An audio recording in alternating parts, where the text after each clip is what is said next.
When you look at the wealthiest men alive today, topping the charts are tech billionaires like Elon Musk and Jeff Bezos. But actually, the wealthiest businessman to have ever lived died almost a century ago. In today's video, we'll be looking at a business empire so vast that even after 100 years of technological progress, no man has managed to overtake its founder. This is the history of John D. Rockefeller. These words, spoken by John D. Rockefeller, the oil king, are more than just a business mantra. They reveal the mindset of a man who didn't just build an empire. He engineered a world order. A man who amassed billions not just with oil, but with influence. Who shaped not just industries, but the very structure of capitalism as we know it. But how did one man rise from humble beginnings to become, arguably, the most powerful businessman in history? What was his secret? And how, even today, does his legacy still control the gears of global commerce?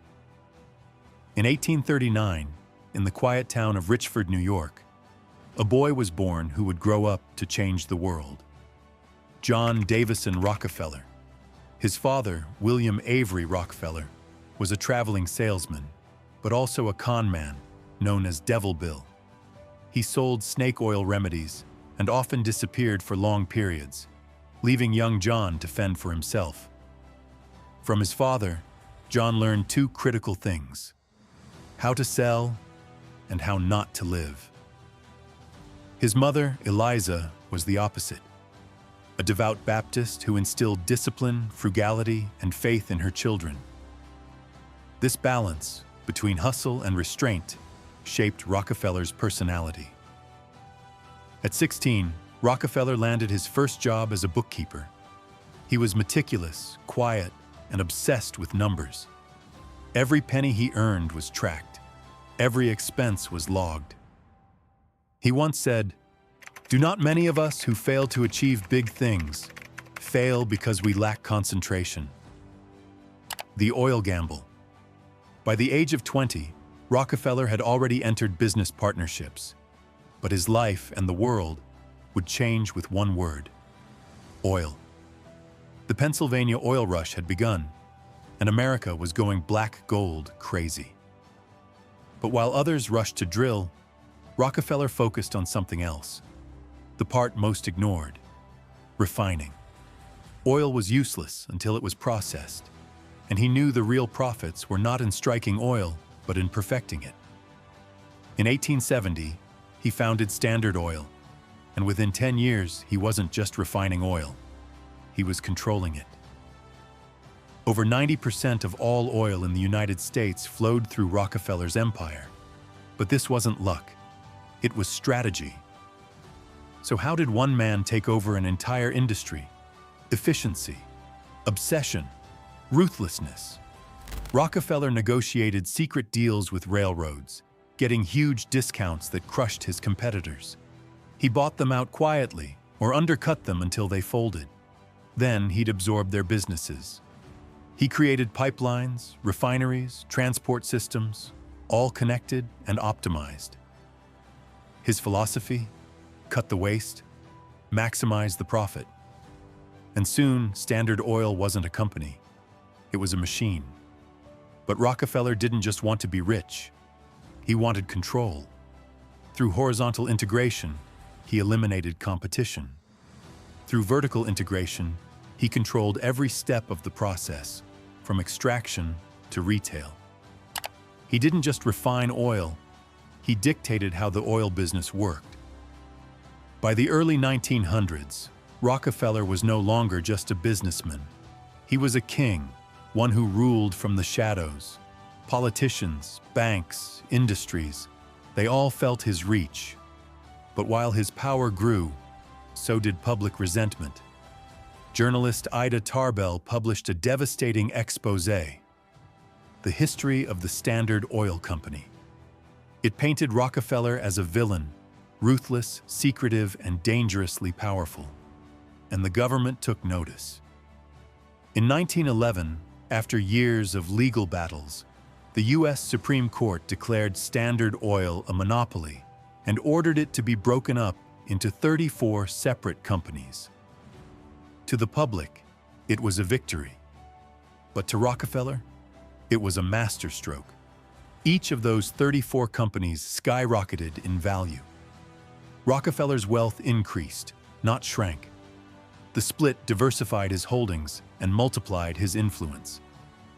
Today, companies like ExxonMobil, Chevron, and BP America are direct descendants of Standard Oil.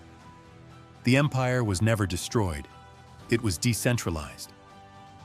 As Rockefeller aged, he did something unexpected. He gave away much of his fortune.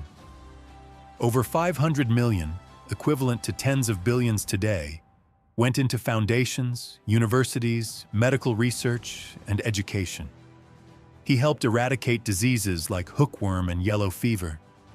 He funded the University of Chicago, Rockefeller University, and countless hospitals. But was this pure generosity or strategic reputation management? Philanthropy gave Rockefeller a new image, from robber baron to benevolent tycoon.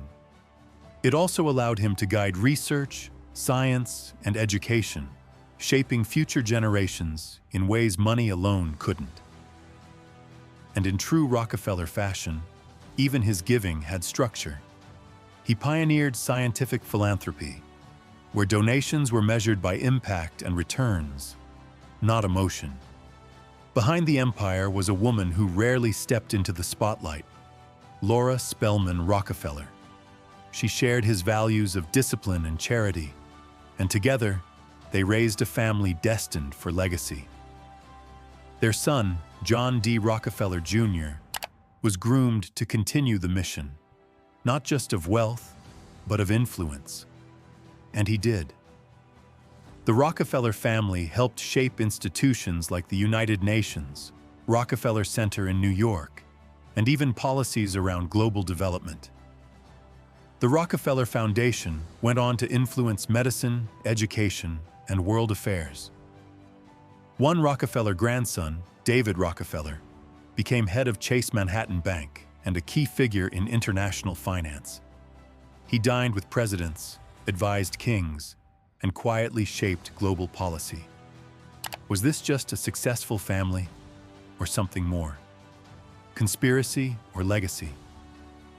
Some believe Rockefeller's influence went far beyond oil, that he, along with a few elite families, formed the nucleus of what conspiracy theorists call the shadow government. Power brokers who control economies, media, even wars from behind the scenes. The Rockefellers have been linked to the Council on Foreign Relations, the Trilateral Commission, and the Bilderberg Group. While much of this is speculation, one thing is clear: the Rockefeller name is embedded in the foundations of modern power. The true meaning of power. John D. Rockefeller's estimated wealth today would top $418 billion, making him the richest man in modern history. But his true genius wasn't in getting rich. It was in understanding that money is just the beginning. Real power lies in systems, in control, in shaping the rules, not just playing the game. He once said, "The ability to deal with people is as purchasable a commodity as sugar or coffee, and I will pay more for that ability than for any other under the sun." Rockefeller mastered this art.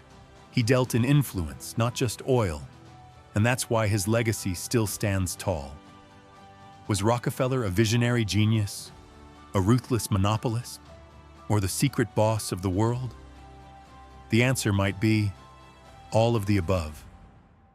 His empire wasn't built just on oil.